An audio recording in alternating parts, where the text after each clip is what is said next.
After breakfast, Levin took his place in the line not where he had been before, but between the quizzical old man, who asked him to be his neighbor, and a young muzhik, who had been married only since autumn, and was now mowing for the first time. The old man, standing very erect, mowed straight on with long, regular strides, and the swinging of the scythe seemed no more like labor than the swinging of his arms when walking. His well-whetted scythe cut, as it were, of its own energy through the succulent grass. Behind Levin came the young Mishka. His pleasant youthful face, under a wreath of green grass which bound his hair, worked with the energy that employed the rest of his body. But when anyone looked at him, he would smile. He would rather die than confess that he found the labor hard. Levin went between the two. The labor seemed lighter to him during the heat of the day. The sweat in which he was bathed refreshed him, and the sun, burning his back, his head, and his arms bared to the elbow, gave him force and tenacity for his work. More and more frequently the moments of oblivion, of unconsciousness of what he was doing, came back to him, and the scythe went of itself. Those were happy moments. Then, still more gladsome were the moments when, coming to the river where the windrows ended, the old man, wiping his scythe with the moist thick grass, rinsed the steel in the river, then, dipping up a ladleful of the cool water, gave it to Levin. "This is my kvass. It's good, isn't it?" he exclaimed, winking. And indeed it seemed to Levin that he had never tasted any liquor more refreshing than this lukewarm water in which grass floated, and tasting of the rusty tin cup. Then came the glorious slow promenade, when, with scythe on the arm, there was time to wipe the heated brow, fill the lungs full, and glance round at the long line of haymakers and the busy work that had been accomplished in field and forest. The longer Levin mowed, the more frequently he felt the moments of oblivion, when his hands did not wield the scythe, but the scythe seemed to have a self-conscious body, full of life, and carrying on, as it were, by enchantment, a regular and systematic work. These were indeed joyful moments. It was hard only when he was obliged to interrupt this unconscious activity to think about something, when he had to remove a clod or a clump of wild sorrel. The old man did this easily. When he came to a clod he changed his motion, and now with his heel, now with the end of the scythe, pushed it aside with repeated taps. And while doing this he noticed everything and examined everything that was to be seen. Now he picked a strawberry and ate it himself, or gave it to Levin. Now he snipped off a twig with the end of the scythe. Now he discovered a nest of quail from which the mother was scurrying away, or impaled a snake as if with a spear, and, having shown it to Levin, flung it out of the way. But for Levin and the young fellow behind him these changes of motion were difficult. When once they got into the swing of work, they could not easily change their movements and at the same time observe what was before them. Levin did not realize how the time was flying. If he had been asked how long he had been mowing, he would have answered, "Half an hour," and here it was almost dinner time. After they finished one row, the old man drew his attention to some little girls and boys, half concealed by the tall grass, who were coming from all sides through the tall grass and down the roads, bringing to the haymakers their parcels of bread and rag-stoppered jugs of kvass, which seemed too heavy for their little arms. "See, here come the midgets," said he, pointing to them, and, shading his eyes, he looked at the sun. Twice more they went across the field, and then the old man stopped. "Well, Baron, dinner," said he, in a decided tone. Then the mowers, walking along the riverside, went back through the windrows to their caftans, where the children were waiting with the dinners. The muzhiks gathered together. Some clustered around the carts, others sat in the shade of a laburnum bush, where the mown grass was heaped up. Levin sat down near them. He had no wish to leave them. All constraint in the presence of the Baron had disappeared. The muzhiks prepared to take their dinner.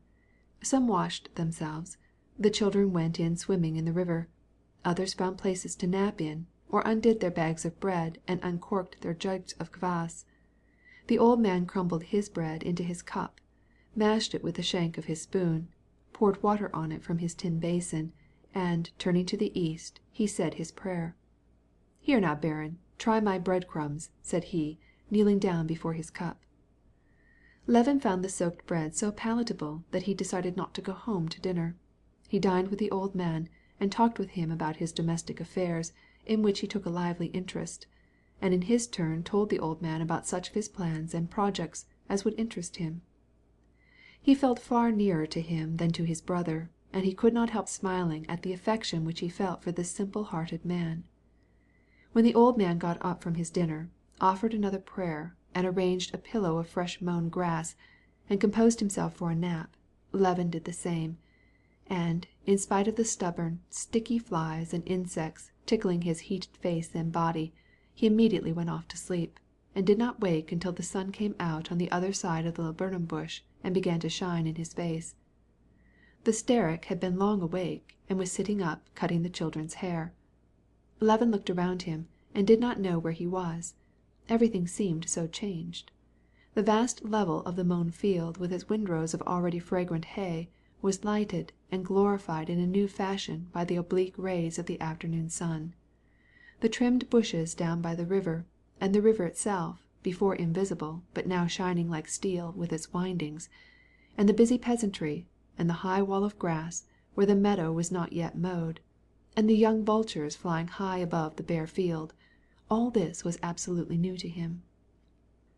Levin calculated how much had been mowed, and how much could still be done that day. The work accomplished by the 42 men was considerable. The whole great meadow, which in time of serfdom used to take 30 scythes 2 days, was now almost mowed. Only a few corners with short rows were left. But Levin wanted to do as much as possible that day, and he was vexed at the sun which was sinking too early. He felt no fatigue. He only wanted to do more rapid work and get as much done as possible. "Do you think we shall get Mashkin Verk mowed today?" he asked of the old man. "If God allows. The sun is getting low. Will there be little sips of vodka for the boys?" At the time of mid-afternoon luncheon, when the men rested again, and the smokers were lighting their pipes, the elder announced to the boys, "Mow Mashkin Verk, extra vodka." "All right. Come on, serf. Let's tackle it lively. We'll eat after dark. Come on," cried several voices, and, even while still munching their bread, they got to work again. "Well, boys, keep up good hearts," said Seth, setting off again almost on the run. "Come, come," cried the old man, hastening after him and easily outstripping him. "I am first. Look out." Old and young mowed as if they were racing, and yet, with all their haste, they did not spoil their work, but the windrows lay in neat and regular swaths. The triangle was finished in 5 minutes. The last mowers had just finished their line when the first, throwing their caftans over their shoulders, started down the road to the Mashkin Verk. The sun was just hovering over the tree-tops when, with rattling cans, they came to the little wooded ravine of Mashkin Verk. The grass here was as high as a man's waist, tender, succulent, thick, and variegated with the flower called Ivan de Maria. After a short parley to decide whether to take it across or lengthwise, an experienced mower, Prokhor Yermolin, a huge black-bearded muzhik, went over it first. He took it lengthwise, and came back in his track. And then all followed him, going along the hill above the hollow and skirting the wood. The sun was setting, the light was going behind the forest, the dew was already falling. Only the mowers on the ridge were in the sun. But down in the hollow, where the mist was beginning to rise, and behind the slope, they went in fresh, dewy shade. The work went on. The grass, cut off with a juicy sound and falling evenly, lay in high windrows. The mowers came close together from all sides as the rows converged, rattling their drinking cups, sometimes hitting their scythes together, working with joyful sounds, rallying one another. Levin still kept his pace between the short young man and the elder. The elder, with his sheepskin jacket loosened, was as gay, jocose, free in his movements as ever. They kept finding birch mushrooms in the woods, lurking in the juicy grass and cut off by the scythes.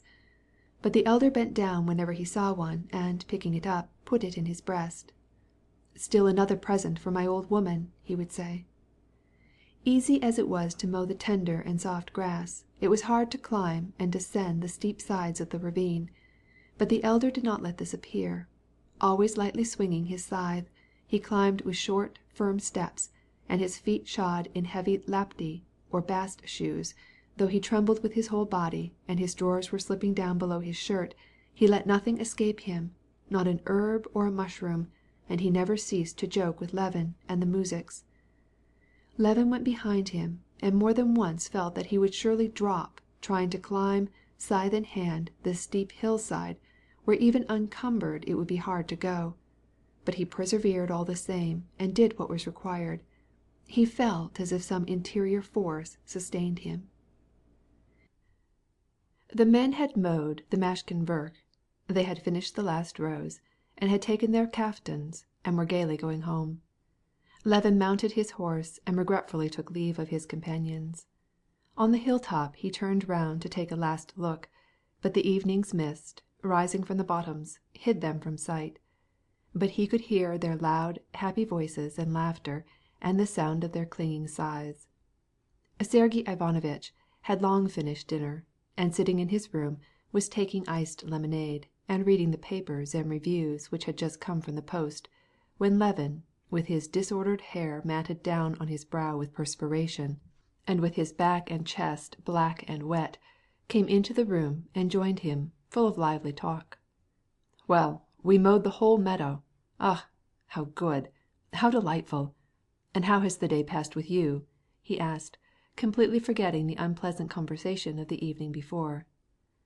"Ye saints, how you look!" exclaimed Sergey Ivanovitch, staring at first not over pleasantly at his brother. "There, shut the door, shut the door!" he cried.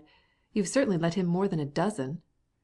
Sergey Ivanovitch could not endure flies, and he never opened his bedroom windows except at night, and he made it a point to keep his doors always shut. "Indeed, not a one. And if I have, I'll catch him. If you knew what fun I've had! And how has it gone with you?" "First rate. But you don't mean to say that you have been mowing all day? You must be hungry as a wolf. Kuzma has your dinner all ready for you." "No, I'm not hungry. I ate yonder. But I'm going to polish myself up." "All right. I'll join you later," said Sergey Ivanovitch, shaking his head and gazing at his brother. "Be quick about it," he added with a smile, arranging his papers and getting ready to follow. He also suddenly felt enlivened, and was unwilling to be away from his brother. "Well, but where were you during the shower?" "What shower? Only a drop or two fell. I'll soon be back. And did the day go pleasantly with you? Well, that's capital." And Levin went to dress. About 5 minutes afterwards the brothers met in the dining room. Although Levin imagined that he was not hungry, and he sat down only so as not to hurt Kuzma's feelings, yet when he once began eating he found it excellent. Sergey Ivanovitch looked at him with a smile. "Oh, yes, there's a letter for you," he said. "Kuzma, go and get it. Be careful and see that you shut the door." The letter was from Oblonsky. Levin read it aloud. It was dated from Petersburg. "I have just heard from Dolly. She is at Yergushovo. Everything is going wrong with her. Please go and see her, and give her your advice. You who know everything. She will be so glad to see you. She is all alone, wretched. The mother-in-law is still abroad with the family." "This is admirable. Certainly I will go see her," said Levin. "Let us go together. She is a glorious woman, don't you think so?" "And they live near you?" "About 30 versts, possibly 40. But there's a good road. We can cover it quickly." "I shall be delighted," said Sergey Ivanovitch, smiling. The sight of his brother immediately filled him with happiness.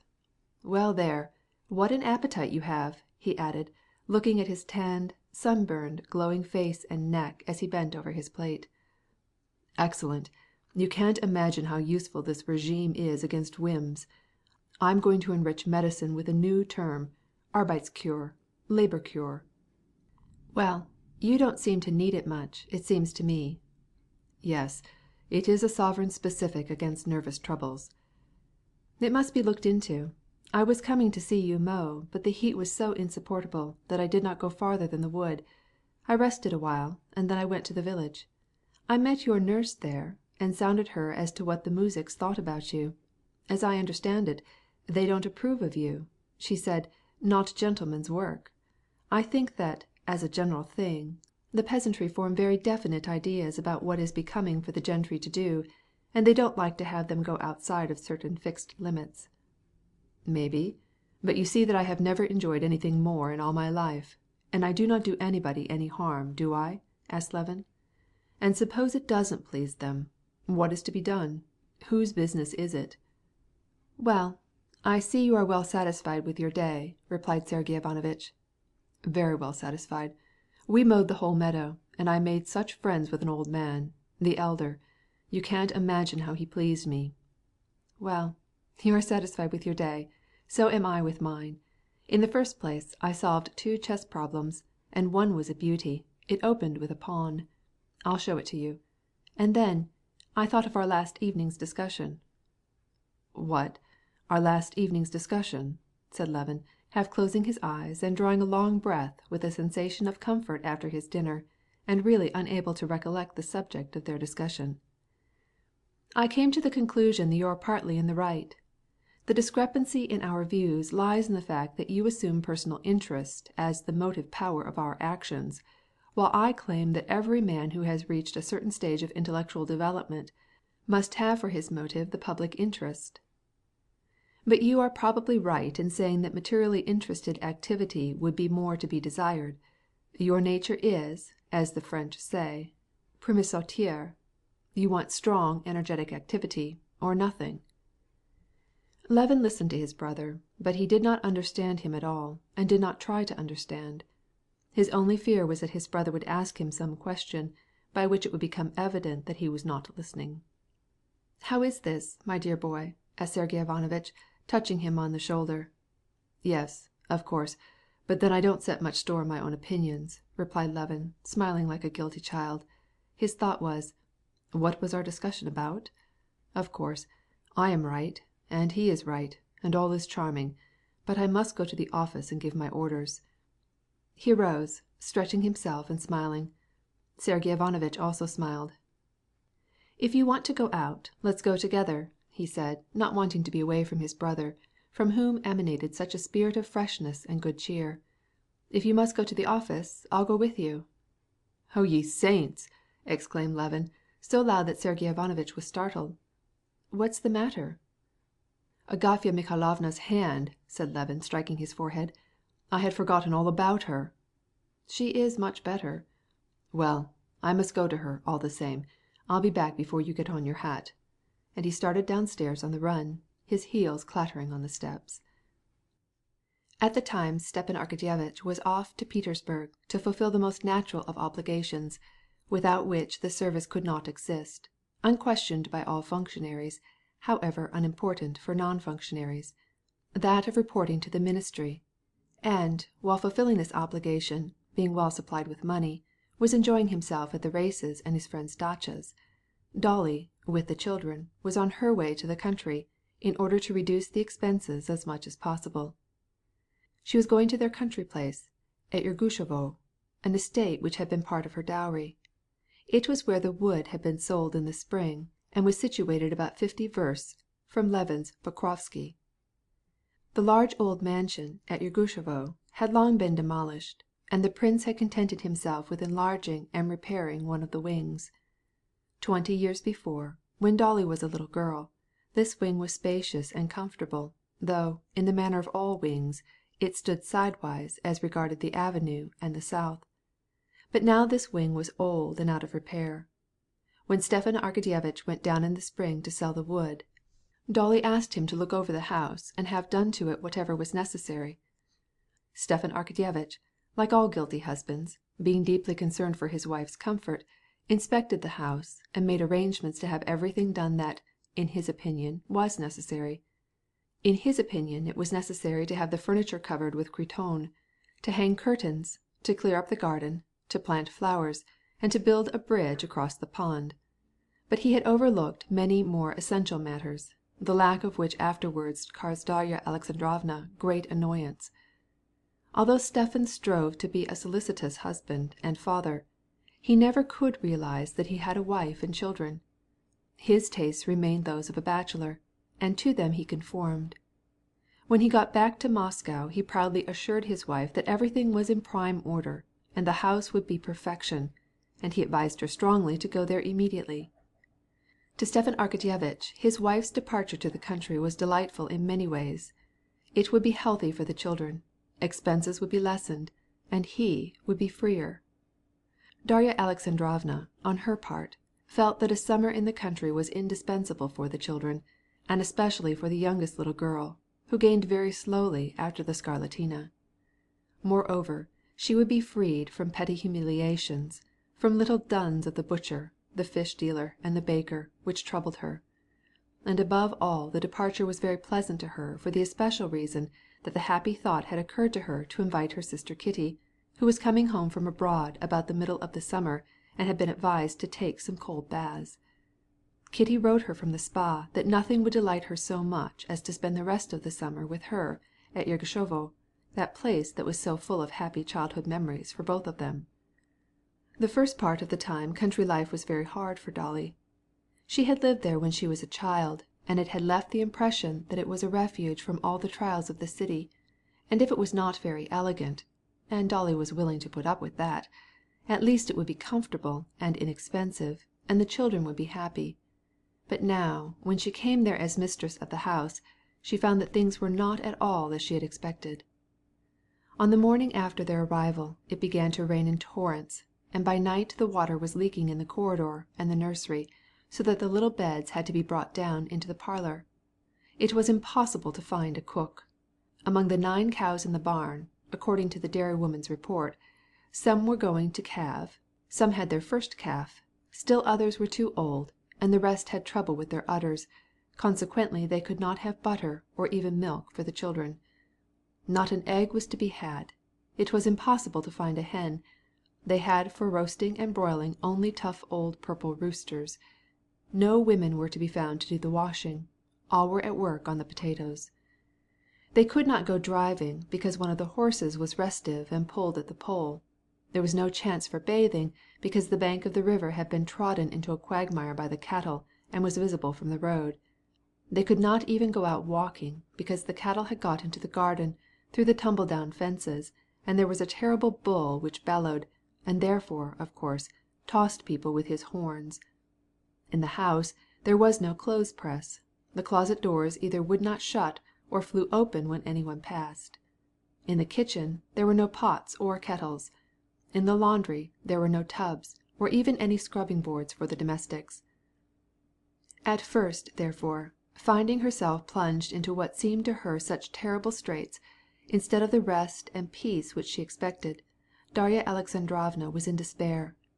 Though she exerted all her energies, she felt the hopelessness of her situation, and could not keep back her tears.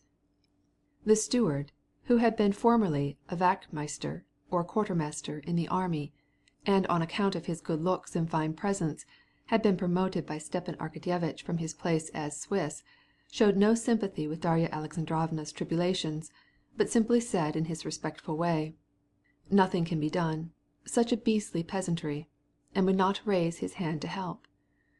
The situation seemed hopeless, but in the Oblonsky household, as in all well-regulated homes, there was one humble but still important and useful member, Matriona Philimonovna. She calmed the Baryana, telling her that all would come out right. That was her phrase, and Matvey had borrowed it from her, and she went to work without fuss and without bother. She had made the acquaintance of the overseer's wife, and on the very day of their arrival went to take tea with her and the overseer under the acacias, and discussed with them the state of affairs. A club was quickly organized by Matriona Philimonovna under the acacia, and then through this club, which was composed of the overseer's wife, the starosta or village elder, and the bookkeeper, the difficulties one by one disappeared, and within a week everything, as Matriona said, came out all right. The roof was patched up, a cook was found in a friend of the starosta's, chickens were bought, the cows began to give milk, the garden fence was repaired, the carpenter made a mangle and drove in hooks and put latches on the closets, so that they would not keep flying open. The ironing board, covered with a piece of soldier's cloth, was stretched from the dresser across the back of a chair, and the smell of the ironing came up from below. "There now," exclaimed Matriona Philimonovna, pointing to the ironing board, "there is no need of worrying." They even built a board bath-house. Lily began to bathe, and Darya Alexandrovna's hope of a comfortable, if not peaceful country life became almost realized. Peaceful life was impossible to Darya Alexandrovna with 6 children. If one had an ill turn, another was sure to follow suit, and something would happen to a third, and the fourth would show signs of a bad disposition, and so it went on. Rarely came even short periods of rest. But these very anxieties and troubles were the only chances of happiness that Darya Alexandrovna had. If it had not been for this, she would have been alone with her thoughts about a husband who no longer loved her.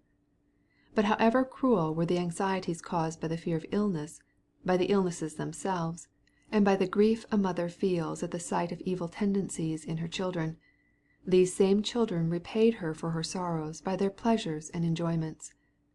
Her joys were so small that they were almost invisible, like gold in sand, and in trying hours she saw only the sorrows, only the sand.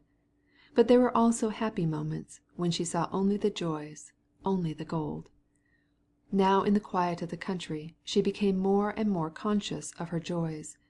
Often, as she looked on them, she made unheard of efforts to persuade herself that she was mistaken, that she had a mother's partiality, but she could not help saying to herself that she had beautiful children, all 6, all of them charming in their own ways, such children as are rare to find, and she rejoiced in them and was proud of them. Toward the beginning of June, when everything was more or less satisfactorily arranged, she received her husband's reply to her complaints about her domestic tribulations. He wrote, asking pardon because he had not remembered everything, and promised to come just as soon as he could. This had not yet come to pass, and at the end of June, Darya Alexandrovna was still living alone in the country. It was midsummer, Sunday, the feast of St. Peter, and Darya Alexandrovna took all her children to the Holy Communion. In her intimate philosophical discussions with her sister, her mother, or her friends, she often surprised them by the breadth of her views on religious subjects. A strange religious metempsychosis had taken place in her, and she had come out into a faith which had very little in common with ecclesiastical dogmas.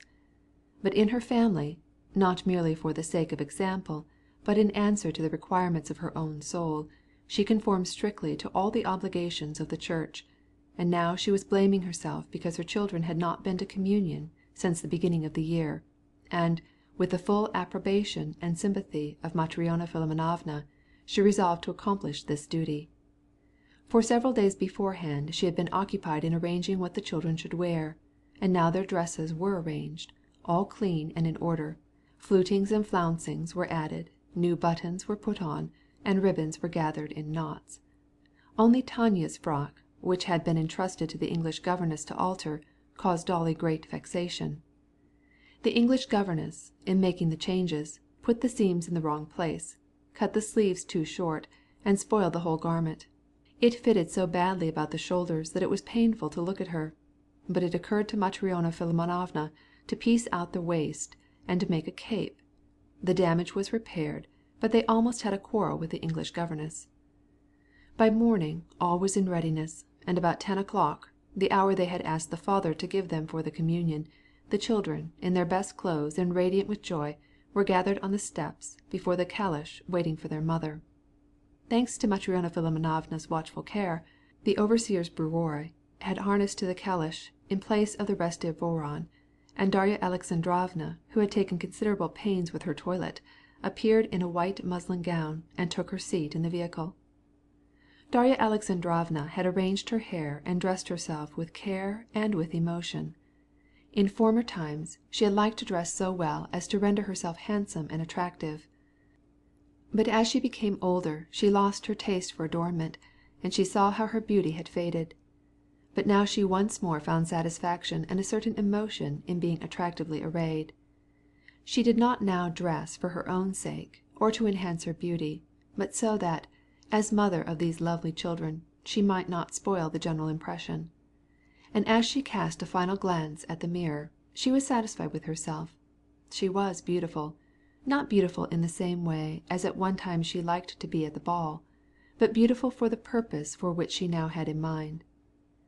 There was no one at church except the Musics and the household servants, but Darya Alexandrovna noticed, or thought she noticed, the attention that she and her children attracted as they went along. The children were handsome in their nicely trimmed dresses, and still more charming in their behavior. Alyosha, to be sure, was not absolutely satisfactory.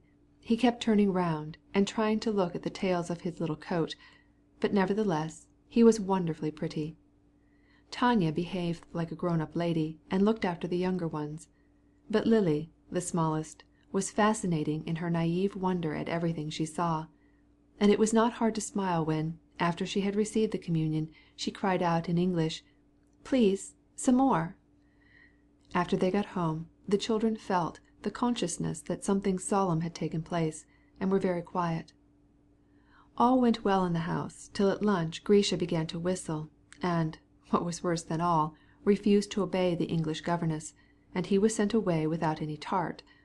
Darya Alexandrovna would not have allowed any punishment on such a day if she had been there, but she was obliged to uphold the governess, and confirmed her in depriving Grisha of the tart. This was a cloud on the general happiness. Grisha began to cry, saying that Nikolinka also had whistled, but they did not punish him, and that he was not crying about the tart, that was no account, but because they had not been fair to him. This was very disagreeable, and Darya Alexandrovna, after a consultation with the English governess, decided to pardon Grisha and went to get him. But then, as she went through the hall, she saw a scene which brought such joy to her heart that the tears came to her eyes, and she herself forgave the culprit.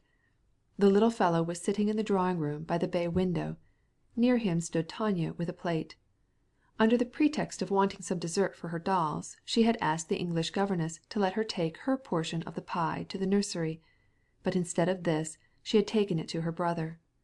Grisha, still sobbing over the unfairness of his punishment, was eating the pie, and saying to his sister in the midst of his tears, "Take some too. We will eat together." Tanya was full of sympathy for her brother, and had the sentiment of having performed a generous action, and the tears stood in her eyes, but she accepted the portion and was eating it. When they saw their mother, they were scared, but they felt assured, by the expression of her face, that they were doing right. They both laughed, and, with their mouths still full of pie, they began to wipe their laughing lips with their hands, and their shining faces were stained with tears and jam. "Ye saints! My new white gown!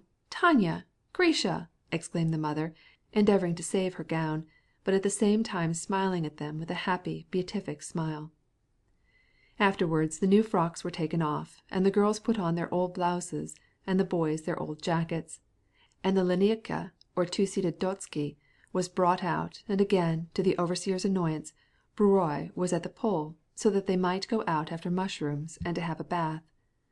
It is needless to say that enthusiastic shouts and squeals arose in the nursery, and did not cease until they actually got started for their excursion. They soon filled a basket with mushrooms. Even Lily found some of the birch agarics. Always before Miss Hull had found them and pointed them out to her, but now she herself found a huge birch shallupik, and there was a universal cry of enthusiasm. "Lily has found a mushroom!" Afterwards they came to the river, left the horses under the birch trees, and went to the bath-house. Their coachman, Terenti, leaving the animals to switch away the flies with their tails, stretched himself out on the grass in the shade of the birches, and smoked his pipe, and listened to the shouts and laughter of the children in the bath-house. Though it was rather embarrassing to look after all these children, and to keep them from mischief, though it was hard to remember and not mix up all these stockings, shoes, and trousers for so many different legs, and to untie, unbutton, and then fasten again so many tapes and buttons, still Darya Alexandrovna always took a lively interest in the bathing, looking on it as advantageous for the children, and never feeling happier than when engaged in this occupation. To fit the stockings on those plump little legs, to take the younger ones by the hand and dip their naked little bodies into the water, to hear their cries, now joyful, now terrified, to see these breathless faces of those splashing cherubimchiks of hers, with their scared or sparkling eyes wide open with excitement, all this was a perfect delight to her. When half of the children were dressed, some peasant women, in Sunday attire, on their way to get herbs, came along, and stopped timidly at the bath-house. Matryona Philimonovna called to one of them, in order to give her a sheet and a shirt to dry that had fallen into the water, and Darya Alexandrovna talked with the women. At first they laughed behind their hands, not understanding her questions, but little by little their courage returned, and they began to chatter, and they quite won Darya Alexandrovna's heart by their sincere admiration of the children. "Ish twi, ain't she lovely now, white as sugar," said one, pointing to Tanya, and nodding her head, "but thin." "Yes, because she has been ill." "Vish twi," said still another, pointing to the youngest child. "It seems you don't take him into the water, do you?" "No," said Darya Alexandrovna proudly. "He is only 3 months old." "You don't say so. And have you any children?" "I've had 4. 2 are alive, a boy and a girl. I weaned the youngest before Lent." "How old is she?" "Well, she is going into her 2nd year." "Why did you nurse her so long?" "It's our way. 3 springs." And then the women asked Darya Alexandrovna about the birth of her baby. Did she have a hard time? Where was her husband? Would he come often? Darya Alexandrovna was reluctant to part with the peasant women, so delightful did she find the conversation with them, so perfectly identical were their interests and hers, and it was more pleasant to her than anything else to see how evidently all these women were filled with admiration because she had so many and such lovely children. The women made Darya Alexandrovna laugh, and it offended Miss Hull for the very reason that she was the cause of their unaccountable laughter. One of the young women gazed with all her eyes at the English governess, who was dressing last, and when she put on the 3rd petticoat, she could not restrain herself any longer, but burst out laughing. "Ish twi, she put on one, and then she put on another, and she hasn't got them all on yet!" And they all broke out into loud laughter. Darya Alexandrovna, with a kerchief on her head, and surrounded by all her flock of bathers with wet hair, was just drawing near the house when the coachman called out, "Here comes some baron. Pokrovsky, it looks like." Darya Alexandrovna looked out, and, to her great joy, saw that it was indeed Levin's well-known form in grey hat and grey overcoat. She was always glad to see him, but now she was particularly delighted, because he saw her in all her glory.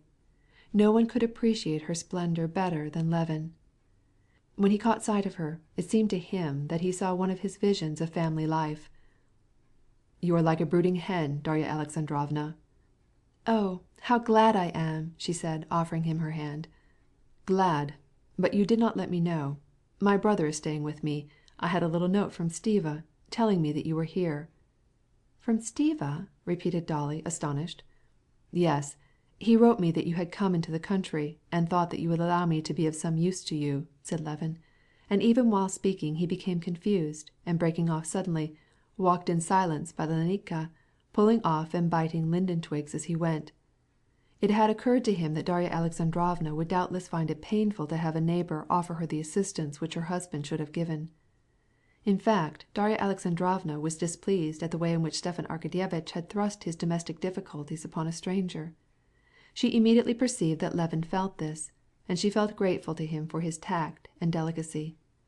"Of course, I understand," said Levin, "that this only meant that you would be glad to see me, and I was glad.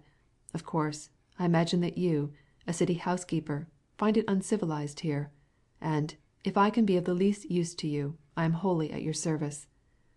"Oh no," said Dolly. "At first it was rather hard, but now everything has been beautifully arranged. I owe it all to my old nurse," she added, indicating Matryona Philimonovna, who, perceiving that they were speaking of her, gave Levin a pleasant, friendly smile. She knew him, and knew that he would make a splendid husband for the young lady, and she wished that it might be so. "Will you get in? We'll squeeze up a little," said she. "No, I will walk. Children, which of you will run with me to get ahead of the horses?" The children were very slightly acquainted with Levin, and did not remember where they had seen him, but they had none of that strange feeling of timidity and aversion which children are so often blamed for showing toward grown-up persons who are not sincere. Pretense in any person may deceive the shrewdest and most experienced of men, but a child of very limited intelligence detects it and is repelled by it, though it be most carefully hidden. Whatever faults Levin had, he could not be accused of a lack of sincerity, and consequently the children showed him the same good will that they had seen on their mother's face, The two eldest instantly accepted his invitation, and ran with him as they would have gone with their nurse, or Miss Hull, or their mother. Lily also wanted to go with him, and her mother entrusted her to him, so he set her on his shoulders and began to run with her. "Don't be frightened, Darya Alexandrovna," said he, laughing gaily. "I won't hurt her, or let her fall." And when she saw his strong, agile, and at the same time prudent and careful movements, the mother felt reassured, and smiled as she watched him, with pleasure and approval.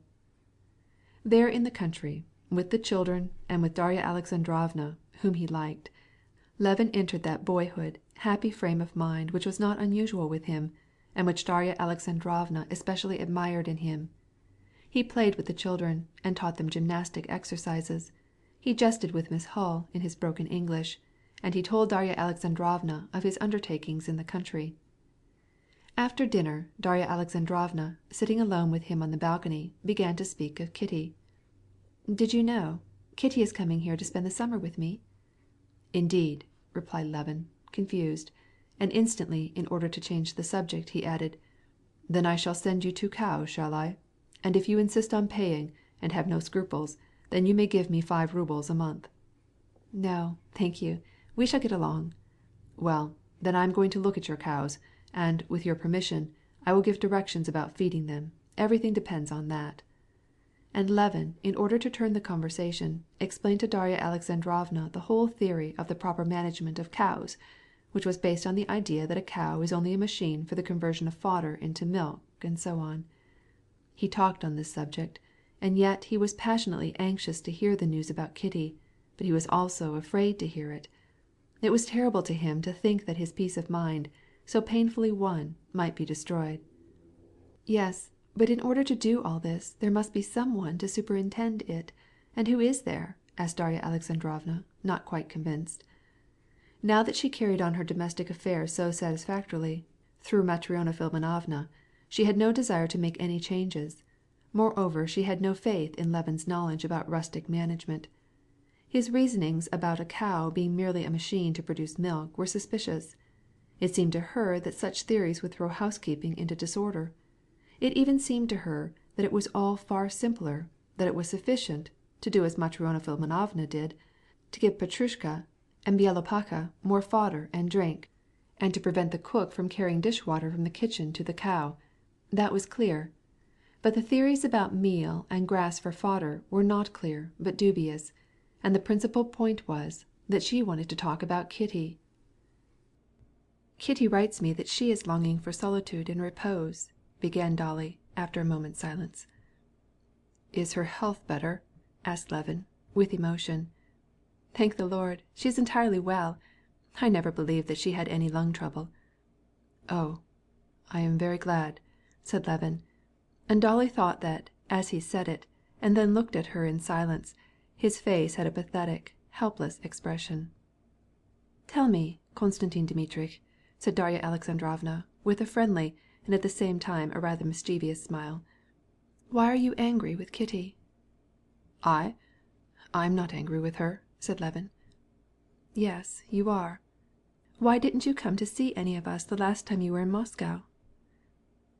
"Darya Alexandrovna," he exclaimed, blushing to the roots of his hair, "I'm astonished that, with your kindness of heart, you can think of such a thing.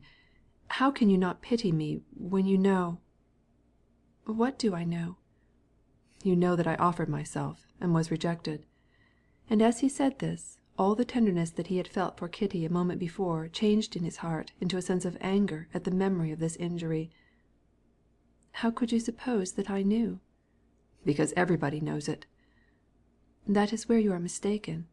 I suspected it, but I knew nothing positive." "Ah, well, and so you know now." "All that I know is that there was something which keenly tortured her, and that she has besought me never to mention it. If she had not told me, then she has not told anyone. Now, what have you against her? Tell me." "I have told you all that there was." "When was it?" "When I was at your house the last time." "But do you know? I will tell you," said Darya Alexandrovna. "I am sorry for Kitty, awfully sorry. You suffer only in your pride." "Perhaps so," said Levin, "but—" She interrupted him. "But she, poor little girl, I am awfully sorry for her. Now I understand all." "Well, Darya Alexandrovna, excuse me," said he, rising. "Prashchati. Good‐bye, Darya Alexandrovna. Do svidaniya." "No, wait!" she cried, holding him by the sleeve. "Wait! Sit down." "I beg of you, let us not speak of this any more," said Levin, sitting down again, while a ray of that hope which he believed forever vanished flashed into his heart. "If I did not like you," said Dolly, and the tears came into her eyes, "if I did not know you as I do—" The hope which he thought was dead awoke more and more, filled Levin's heart, and took masterful possession of it. "Yes, I understand all now," said Dolly. "You cannot understand this, you men, who are free in your choice. It is perfectly clear whom you love. But a young girl, with that feminine, maidenly reserve which is imposed on her, and seeing you men only at a distance, is constrained to wait, and she is, and must be, so agitated that she will not know what answer to give." "Yes, if her heart does not speak." "No, her heart speaks. But think for a moment. You men decide on some girl. You visit her home. You watch, observe, and you make up your minds whether you are in love or not. And then, when you have come to the conclusion that you love her, you offer yourselves." "Well, now, we don't always do that." "All the same, you don't propose until your love is fully ripe, or when you have made up your mind between two possible choices. But the young girl cannot make a choice. They pretend that she can choose, but she cannot. She can only answer yes or no." "Well, the choice was between me and Vronsky," thought Levin, And the resuscitated dead love in his soul seemed to die a second time, giving his heart an additional pang. "Darya Alexandrovna," said he, "thus one chooses a gown or any trifling merchandise, but not love. Besides, the choice has been made, and so much the better, and it cannot be done again." "Oh, pride, pride!" said Dolly, as if she would express her scorn for the degradation of his sentiments compared with those which only women are able to comprehend. "When you offered yourself to Kitty, she was in just that situation where she could not give an answer. She was in doubt. The choice was you or Vronsky. She saw him every day. You she had not seen for a long time. If she had been older, it would have been different. If I, for example, had been in her place, I should not have hesitated. He was always distasteful to me, and so that is the end of it." Levin remembered Kitty's reply. "No, this cannot be." "Darya Alexandrovna," he said, dryly, "I am touched by your confidence in me, but I think you are mistaken. But whether I am right or wrong, this pride which you so despise makes it impossible for me ever to think about Katerina Alexandrovna. You understand? Utterly impossible." "I will say only one thing more. You must know that I am speaking to you of my sister, whom I love as my own children. I don't say that she loves you, but I only wish to say that her reply at that moment amounted to nothing at all." "I don't know," said Levin, leaping suddenly to his feet. "If you only realized the pain that you cause me! It is just the same as if you had lost a child, and they came to you and said, 'He would have been like this, and he might have lived, and you would have had so much joy in him, but he is dead, dead, dead!'" "How absurd you are!" said Darya Alexandrovna, with a melancholy smile at the sight of Levin's emotion. "Well, I understand it all better and better," she continued pensively. "Then you won't come to see us when Kitty is here?" "No, I will not. Of course I will not avoid Katerina Alexandrovna, but, when it is possible, I shall endeavor to spare her the affliction of my presence." "You are very, very absurd," said Darya Alexandrovna, looking at him affectionately. "Well, then, Let it be as if we had not said a word about it. What do you want, Tanya?" she said in French to her little girl who came running in. "Where's my little shovel, Maman?" "I speak French to you, and you must answer in French." The child tried to speak, but could not recall the French word for lopatka, shovel. Her mother whispered it to her, and then told her, still in French, where she should go to find it. This made Levin feel unpleasant. Everything now seemed changed in Darya Alexandrovna's household. Even the children were not nearly so attractive as before. "And why does she speak French with the children?" he thought. "How false and unnatural! Even the children feel it. Teach them French and spoil their sincerity," he said to himself, not knowing that Darya Alexandrovna had 20 times asked the same question, and yet, in spite of the harm that it did their simplicity, had come to the conclusion that this was the right way to teach them. "But why are you in such a hurry? Sit a little while longer." Levin stayed to tea, but his gaiety was gone, and he felt uncomfortable. After tea he went out into the anteroom to give orders about harnessing the horses, and when he came in he found Darya Alexandrovna in great disturbance, with flushed face and tears in her eyes. During his short absence an occurrence had ruthlessly destroyed all the pleasure and pride that she took in her children. Grisha and Tanya had quarreled about a ball. Darya Alexandrovna, hearing their cries, ran to them, and found them in a frightful state. Tanya was pulling her brother's hair, and he, with face distorted with rage, was pounding his sister with all his might. When Darya Alexandrovna saw it, something seemed to snap in her heart. A black cloud, as it were, came down on her life. She saw that these children of hers, of whom she was so proud, were not only ordinary and ill-trained, but were even bad, and inclined to the most evil and tempestuous passions. This thought troubled her so that she could not speak or think, or even explain her sorrow to Levin. Levin saw that she was unhappy, and he did his best to comfort her, saying that this was not so very terrible, after all, and that all children quarreled. But in his heart he said, "No, I will not bother myself to speak French with my children. I shall not have such children. There's no need of spoiling them and making them unnatural, and they will be charming. No, my children shall not be like these." He took his leave and rode away, and she did not try to keep him longer. Toward the end of July, Levin received a visit from the starosta of his sister's estate, situated about 20 versts from Pokrovskoye. He brought the report about the progress of affairs and about the haymaking. The chief income from his sister's estate came from the meadows inundated in the spring. In former years the muzhiks rented these hayfields at the rate of 20 rubles a desyatin.